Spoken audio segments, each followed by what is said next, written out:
Hey everybody, this is Mo Perspective. Welcome back to my channel.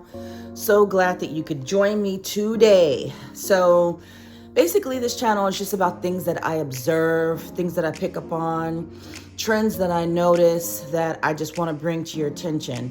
Something lately that has been troubling me just a little bit is just people. We are interesting people, and a lot of times the way we think is very much flawed, but we don't know that until a lot of times it's brought to our attention, which is why we have parents, which is why we have mentors, which is why we have leaders and people in books, research, to teach us these things, right? Sometimes these things aren't very obvious and not apparent. So what I wanted to talk to you about, though, basically is about blessings, okay?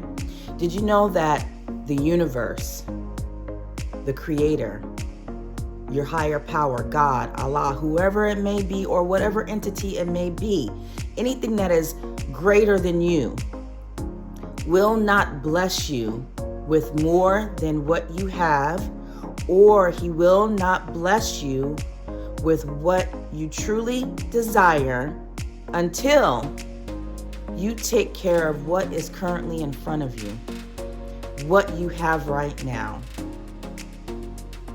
If you are not doing the best that you can in handling your business at the level that you are at now, you will not get to that next level. It's just not going to happen. For the average person, you will not go up to the next level of what it is that you are trying to accomplish until you take care of what you have right in front of you, okay? If you currently have an apartment, but you one day want to own a home, if you are late on your rent every single month,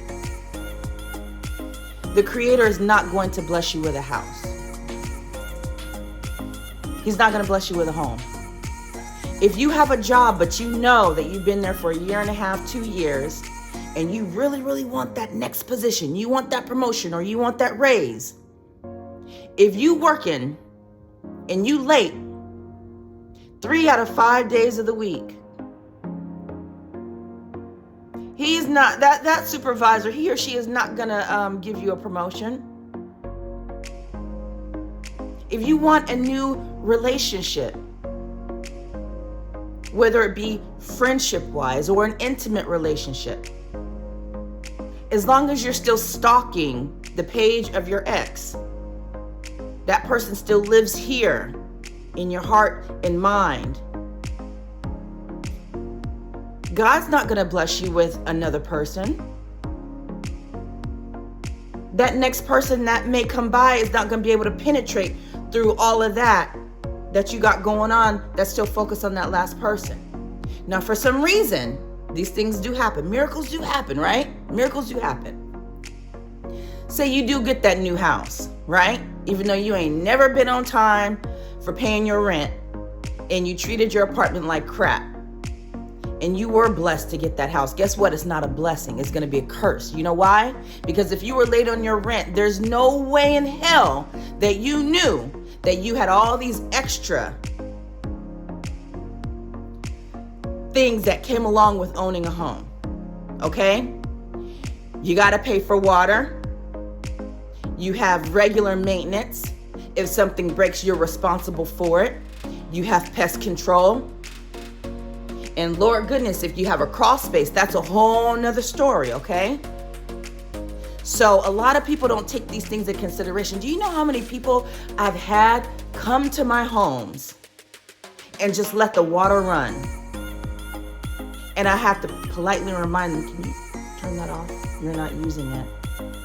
You're just letting the water run. Oh, I'm sorry. And then it gets to a point where I have to actually let them know, hey, just so you know, I actually pay for water. So when it's coming out of the faucet and it's just running, or while you're in there doing water aerobics in the shower for 40 minutes, yeah, I have to pay for that. It's not cheap, okay? But you would never know that because you've been renting your whole life and you never had to pay specifically for water. Now, water is included in your rent, But you wouldn't know that until you get a home. So once you get that home, if you were to get that home, you're not going to be able to handle it. It's going to be more of a curse than a blessing. Say you're late on your job. I dated a guy. This guy was never on time to work. I'm talking about never on time to work, okay? And he wasn't just 15, 20, 30 minutes late. No. This ninja was maybe 2 hours late every day. We dated for like 6 months, so I knew his work habit. Late all the time. And one time I told him, I said, you could never work for me, buddy. He's like, what you talking about? I said, you're never on time for work. You're never on time. How do you get away with that? He said, because I'm good at what I do. Oh, really? He said, yeah, when I finally do get to work, I'm the man. I do 8 hours worth of work in 40 minutes. I said, whoa. So that tells me 2 things, buddy. 2 things. It's popped off in my dome, 2 things. Number 1, when you're getting there late and you're doing 8 hours worth of work in 40 minutes, that means, number 1, you're cutting corners, because that doesn't make sense. How on earth can you do 8 hours? That's 60 minutes times 8. Don't make me do public math. Worth of work in 40 minutes. That means you're cutting corners, okay? Shoddy work, okay? Cutting corners, number 1. And number 2, I forgot the second point, okay? But basically, you're not giving me quality work, and you're getting there late. Horrible work ethic. But he wanted a promotion. He thought he deserved a raise because he had already been there 2 years, and he deserved that next position up. Now, if they give him that raise and they give him that next position up, do you think his coworkers are going to respect him? Probably not. It's going to be more of a curse than a blessing because he wasn't ready for that position.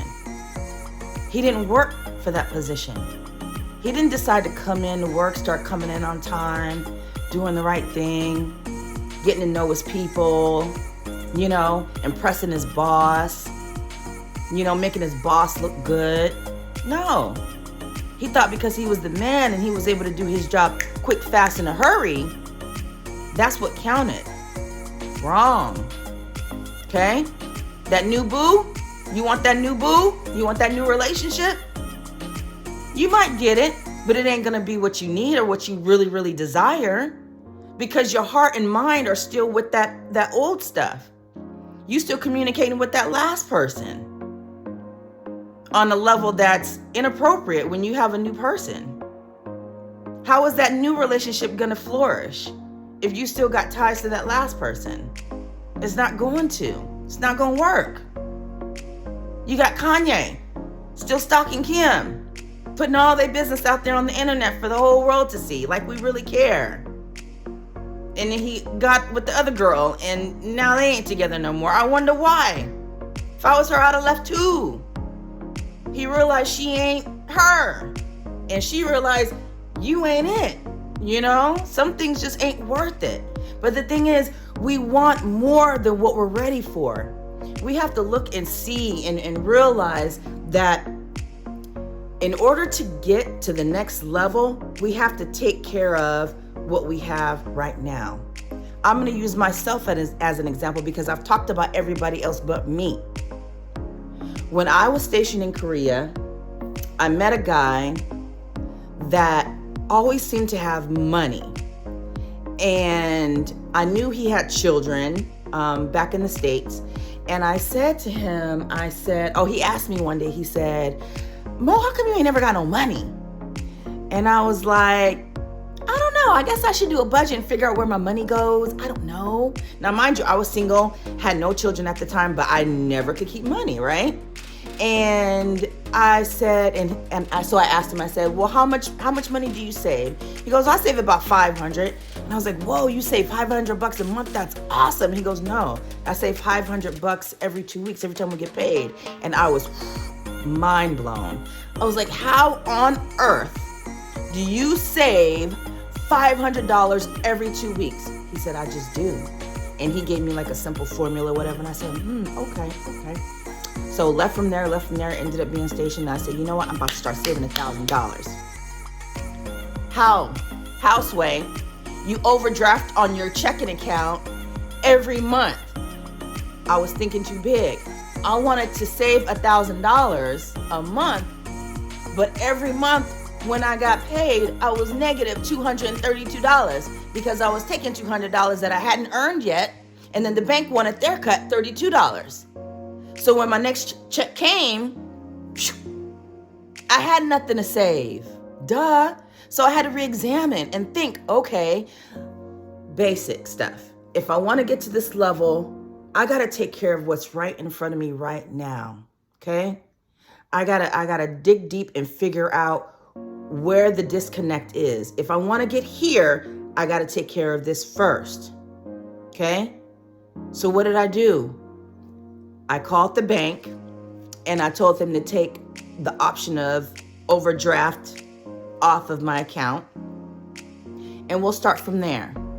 And for some reason, just that one thing in my head, knowing that I didn't have the option anymore to even overdraft, I was able to keep money in my checking account week to week to week to week. And then eventually I was able to save a couple $100 here, a couple $100 there. You know, of course it took work, discipline, and all that stuff. And then figuring all that out, that I was able to save, it made me examine my other finances and what I was doing with the rest of my money and where I was wasting money, you know? So once we start taking care of the things right at the level where we are, possibilities are endless. Everything starts to open up. And the next thing you know, you can have that promotion and it'll be a blessing and not a curse. You'll have that house because you will have already done the work to set yourself up to be prepared for the next level. Take care of what you have now. Do the best of what you have now. Cultivate what you have now to the best of your ability. And that's what's going to make it easier, because nothing worth having is easy. Let me tell you, everything is hard, okay? But it can be easier when you take care of the basics. When you get all of the basic stuff out of the way, just taking care of what you have in front of you, everything else will be easier to obtain. You take care of this thing, knock it off, move on to the next, okay? So that's the message that I wanted to just put out there. I don't know if anybody wanted to hear it, needed to hear it, but even if I just reach one person, then I will have done something, you know? But tell me a time, you know, where you guys realized that you wanted something that you know you didn't deserve, you know? And then you had to dig deep and figure out, well, damn, if I really want that, I got to do this. Whether it be cutting something or somebody or an entity out of your life in order to get to that next level, or sacrificing something in order to get that next thing. What did you guys do and how did you overcome it? Let me know down in the comments. The next video, I do want to talk about, get into those basic needs though. Maslow's hierarchy of needs is just so enthralling to me and very interesting, because it's all along the same lines. It's like if you don't take care of those first 3 tiers, there's no way you can get to the last 2 at the top. But we're going to talk about that another time. But go ahead and hit like on that video and share it with anybody that you think may want to hear it. Until then, stay blessed. Thank you.